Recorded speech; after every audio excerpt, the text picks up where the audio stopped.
Well, good morning, everybody. My name is Larry Jacobs. This is Pre-K-12 Education Talk Radio, and it is May 7th, 2024. Thanks for being with us today. We have a very special guest for you today. We have Ms. Rosa Rios. Rosie was the 43rd Treasurer of the United States. That's right. She served in that position under President Biden. All right, and Obama, and she is now, chairperson of the America 250 celebration, the United States Congressional Commission, charged with planning the 250th anniversary of the signing of the Declaration of Independence. All right, how about that? There's a whole big word for you, semi-quincentennial, the 250th birthday, semi-quincentennial, all right? And Rosie's going to be with us, and she's going to be talking about the America 250 celebration, the America's field trip. And I have to send a big thank you to my friend Stephen Wakefield over at Discovery for putting together this show. I'm so honored to have Ms. Rios here. I mean, it's really just incredible. She's also going to talk about what the Treasurer of the United States does. Okay, because I don't think a lot of people really understand that. So at any rate, we're going to have a wonderful show, and we'll get you all these resources, information, etc., about the America 250 celebration. We're going to archive at ace-ed.org, our home website. Check it out. Everything we do over there, including our new issue, which honors all the Equity Award winners for 2024. You're going to love it. ace-ed.org. You can enter next year. We have the Equity Award information over there, et cetera, et cetera. We do a lot of work in equity and K-12 education, and I know that's of interest to Ms. Rios, Madam Treasurer. How do I address you, Madam Treasurer? I'm Larry. You can call me Larry. Just please call me Rosie, please. Well, thank you, Rosie. I appreciate that, okay? And, wow, what a life you've had. And you're only 23 years old, right? Actually, my daughter's 23. I'm 33. So there you go. Yeah, there you go. There you go. Okay. Congratulations on everything you've accomplished. Honored as one of USA Today's Women of the Century. Served on the Treasury Transition. There you go. Transition team, etc. Sorry about that. Not transmission. Transition. Okay. And so thank you for the automatic as opposed to the 4-speed, Rosie. I appreciate that. But I love this. You're the 43rd Treasurer of the United States. You initiated and led the efforts, I love this, to place a portrait of a woman on U.S. currency. Can you just talk about that very quickly? That's wonderful. Absolutely. Well, first of all, thank you so much for having me. I just love all that you do. You use one of my favorite words at the beginning, which is equity. Equity means everything to me. I'm from the private equity world, but I think it's more important to talk about equity, especially in this next generation of leadership. So you're singing my song. Yes. You got it. Thank you, Rosie. Thank you. Okay. Tell us about this. The move to put a portrait of a woman on U.S. currency. And I want to say something else since we're segueing here a little bit. You went to Harvard, and in Harvard's 388-year history, since 1632, I think, you were the first Latina to have a portrait commissioned in your honor. More portraits. Yes. I mean, it's unbelievable to talk about this. This is great. Well, thank you. Thank you so much. And look, yes, that was definitely one of my awakenings, if you will, when I was on the Treasury transition team in the fall of 2008 at the height of the financial crisis. As you can imagine, it was a very, very stressful time, not just for our country, but for the world in terms of kind of the economic house on fire. And it was during that time on the transition team where I would take my breaks. You know, I don't remember sleeping or eating. I just remember, again, what we had to do to put the economy back on track. And I would take my breaks in the Historical Resource Center of Treasury.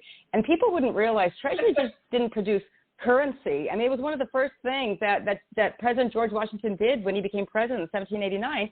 He appointed Alexander Hamilton as Secretary of the Treasury. So they actually produced all the financial products of the federal government, and everything from postage stamps to savings bonds to military payment certificates to food stamps. In fact, they still produce a security page of your passport. So I would take my breaks in the resource center, which had all the beautiful kind of documents, renderings, concepts, drawings. And, you know, when you're in a kind of a state of heightened awareness with stress, you kind of, you know, notice things that you otherwise wouldn't notice. And I saw a pattern that of all these concepts and renderings, every single image that I came across of a woman was not a real woman. They were allegorical, like, you know, like statues of liberty, right?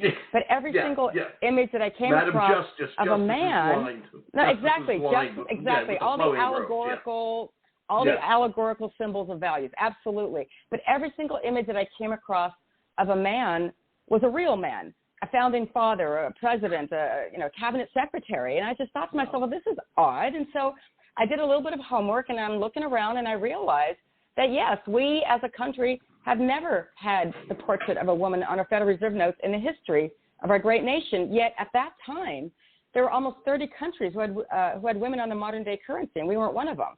And so, you know, it was at that time period, I was about one of 24 finance professionals who were brought in to implement the legislation that Congress had already passed to put the economy back on track.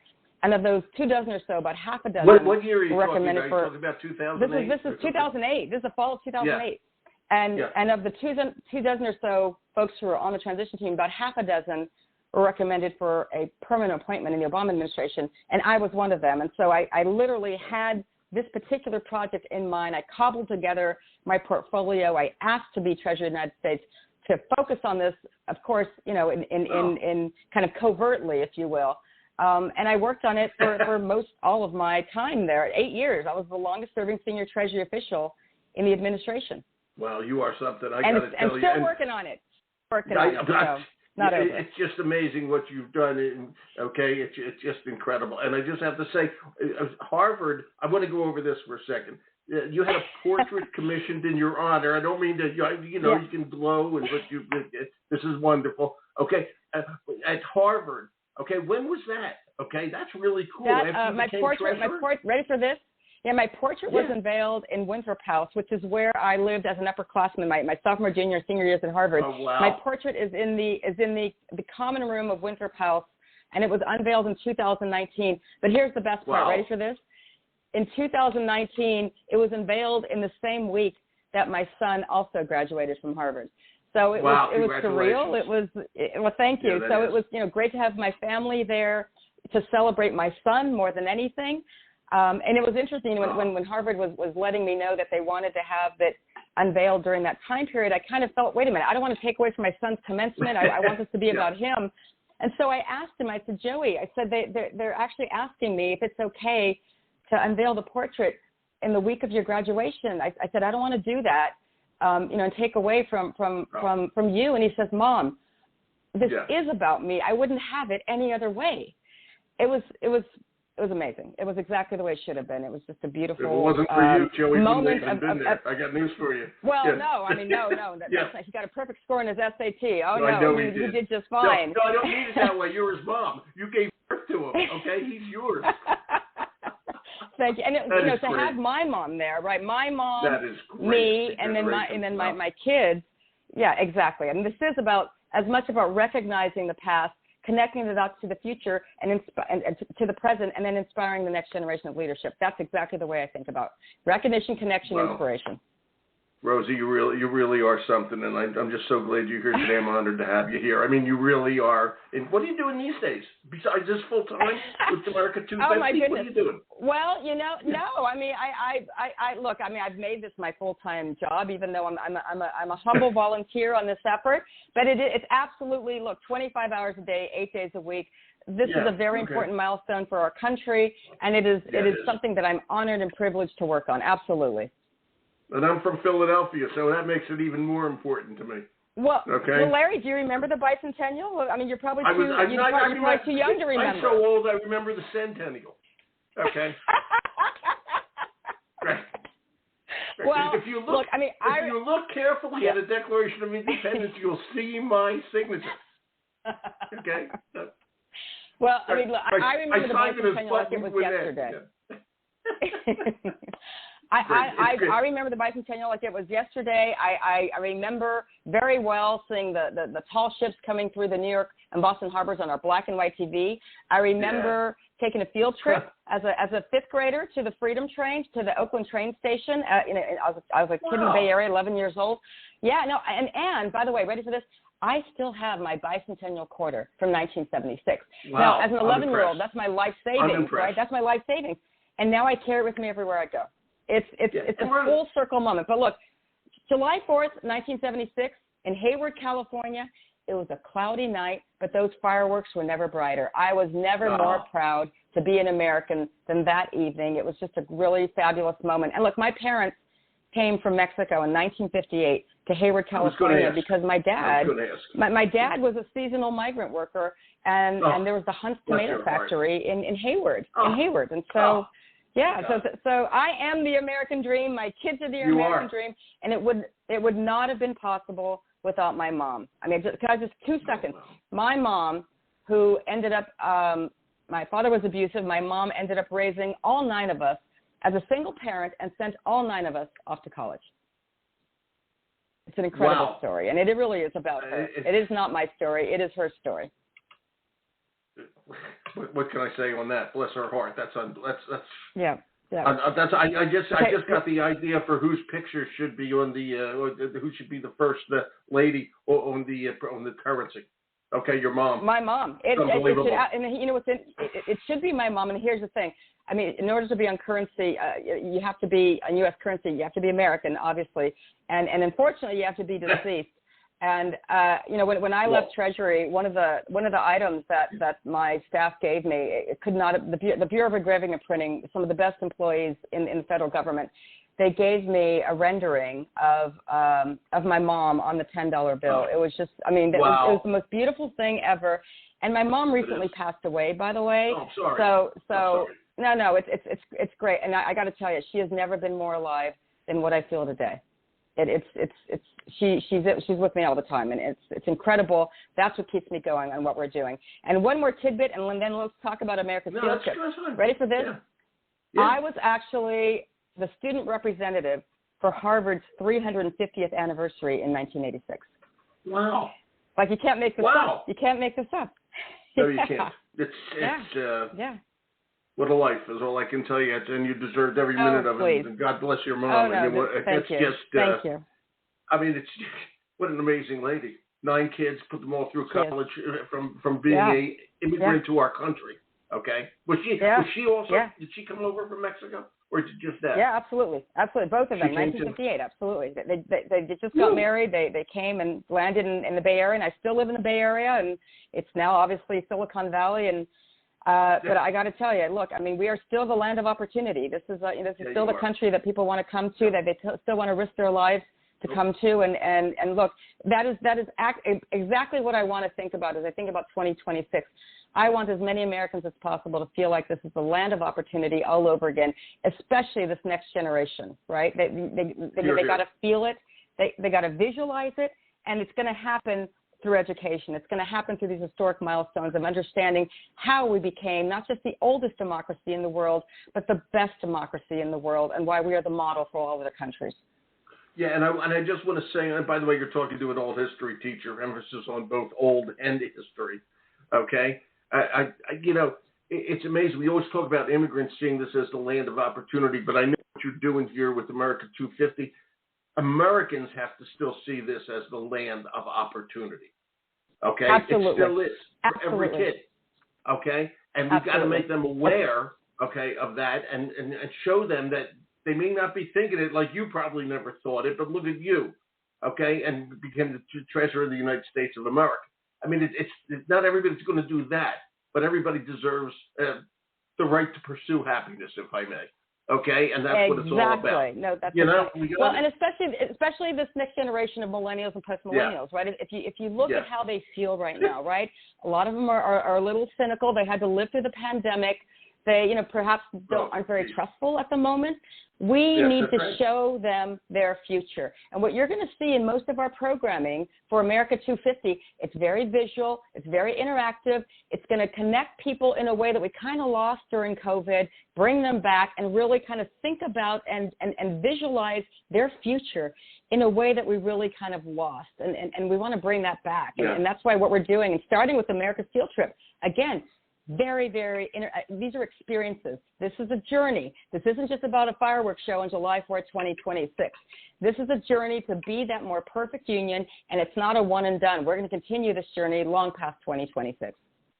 Yep, we got to keep doing it, making it ever more perfect union. So now we've said it a lot of times. Let's talk about it. America 250, that's the name of the celebration. And by the way, another great word, the same word, semi-quincentennial, 250. Okay, That's right. Rosie, I know another big word, delicatessen. You can use that anytime you want. Okay, semi-quincentennial. I'll never forget that one. Yeah, please use it. Okay, that's a toughie. Okay, sounds like something that the kids in the spelling bee would have to do. Okay, talk about America 250. Okay, and let's start there. The America 250 group. Yep. You're the chair. Okay. And then, we're going to talk about involved in that is the America's field trip, which is extremely interesting. But just talk about the generic celebration first.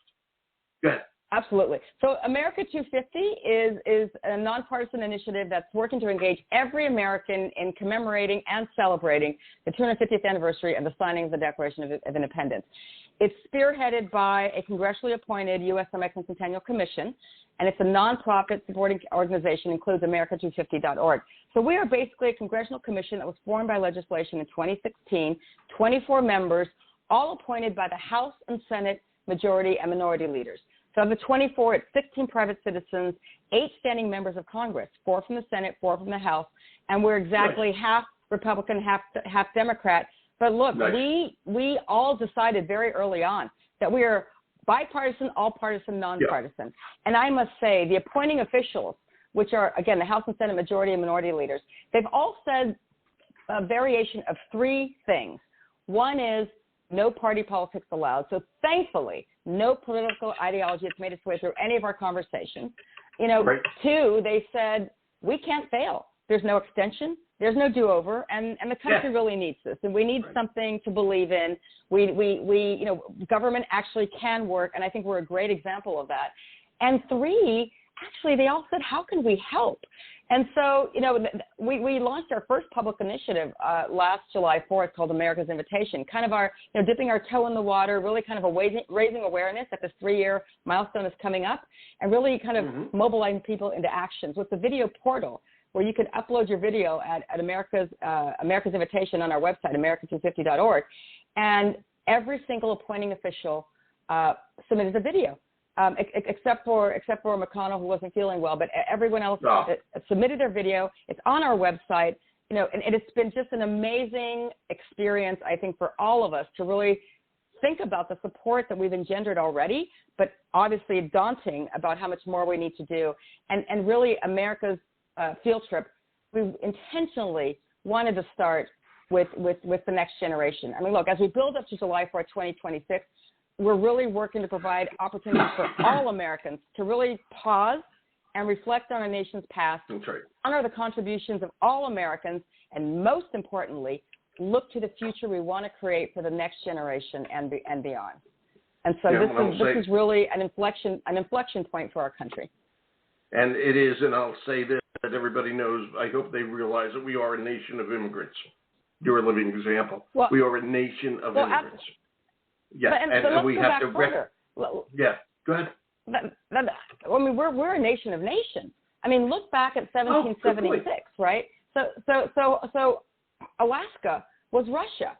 Hawaii was its own kingdom. California, where I was born and raised, was Mexico. Think about Texas. Texas at one point had 6 different flags flying over it. That's right. And Louisiana was French. Louisiana was French. The Louisiana Purchase doubled our footprint of our country with France. There's Spain in there, but let's not forget, interspersed through all of that is the indigenous enslaved experience.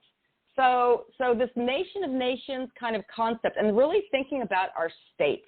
And our states have really their own very, very complicated, challenging history, which is why obviously the states absolutely are partners with us as we think about this.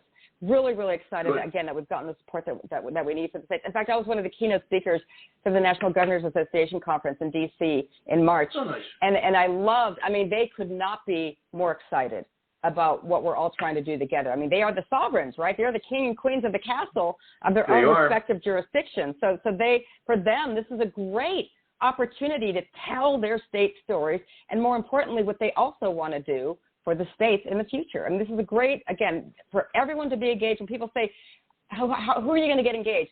My response is the same, 350 million Americans. I mean, there's something for everyone here, and we all have to feel like this is our commemoration and our celebration. It's just wonderful. And part of this is America's field trip, and that's for students. Yeah. All right? And educators need to understand and get involved. Rosie, do that one, America's field trip. Absolutely. And by the way, I have it linked, everybody, but it's america250.org. But it's linked. That's right. Okay? That's right. And look, America's field trip literally came in my sleep. Literally, it was almost 2 years ago. It's absolutely true. America's field trip is really it's an opportunity for young people to get involved and ensure that their voices are heard. It's a national student competition that asks a very simple question to grades 3 through 12: what does America mean to me? And look, this is a great way to unleash their creativity, submitting their artwork, their videos, their essays. And the beauty of this is the first place awardees will receive, a once-in-a-lifetime experience visiting some of America's most iconic landmarks. That's why it's called America's Field Trip. And so, I mean, it's no accident that we're starting with this next generation of leadership. But look, I mean, as a senior official in the Obama administration, I had a chance to experience a lot of these great, backstage field trips, if you will. And the thought that we are starting with students, we're starting with educators, we're starting with schools. I mean, this is really, look, a great way to again, for them to feel. When you write something, when you create something, you feel something, right? That third dimension. So to have these kids think about, again, what this great country means to them, and it's going to mean America means different things to different people, right? But out of the mouths of babes, this is what we want to hear. And this is where, by the way, I'm going to tout Discovery Education.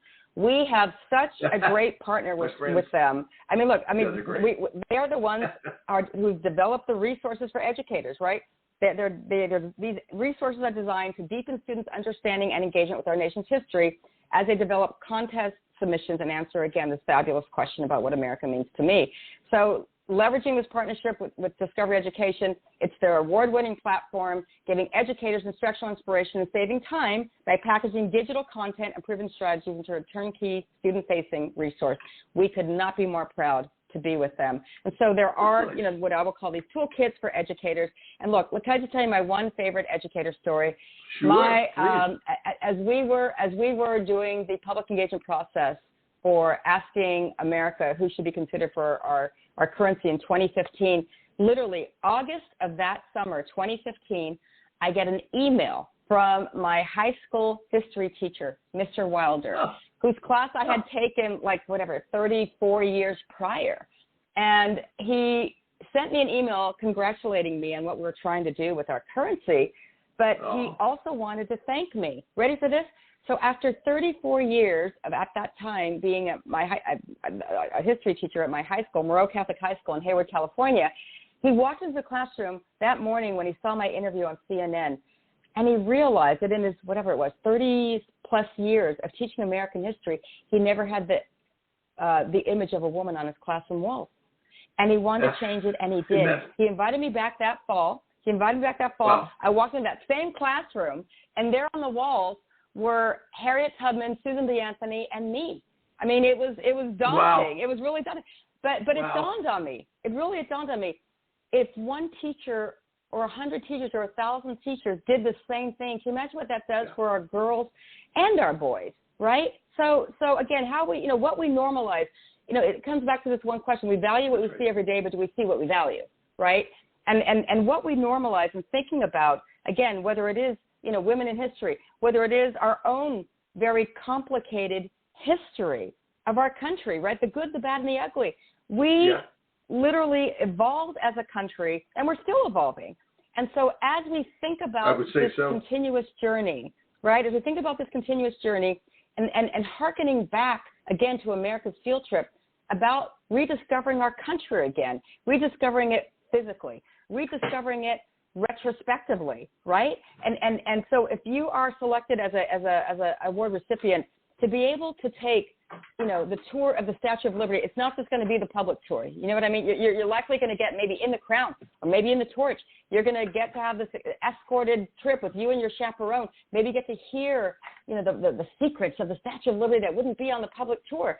You know, you can choose Yellowstone Park. You can choose my beautiful Golden Gate Park and have a candlelit tour. You know, again, that's never been offered. By the way, the American History Museum at the Smithsonian is opening up the vault. Oh my gosh! And there's so many great things that are being planned. Some I can't tell publicly yet. They're being developed, but there's going to be so many great things. And look, we want to show. I mean, we also have federal agencies who are also part of our commission, right? So the Smithsonian, the Library of Congress, the National Archives, the Department of the Interior, and the wonderful National Park Service. Tom Medema, giving you a shout out. They have been so amazing in putting together the bulk of these. Yep. They're amazing. They're putting together a bulk of these experiences specifically for our national parks. We want people to get out there and rediscover our park system. We want people to get out there and rediscover the National Archives, who has over 40, by the way, physical structures around the country. The Smithsonian's footprint is everywhere. So how do we think about this? It's not just about D.C. It's not just about Philadelphia. It's sea to shining sea. Here's what I say. It's Guam to Alaska, Fairbanks to Philadelphia, and everything in between. That's why, by the way, when we launched America's Invitation last July 4th, we launched in the great state of Wisconsin, nice purple state with Major League Baseball. This is literally at the Milwaukee Brewers against the Chicago Cubs, right? Baseball, hot dogs, and apple pie. But look, our focus is on Middle America in every sense of the word. So it's really, really exciting.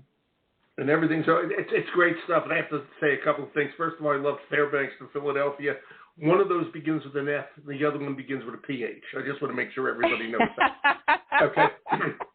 That's it. Okay.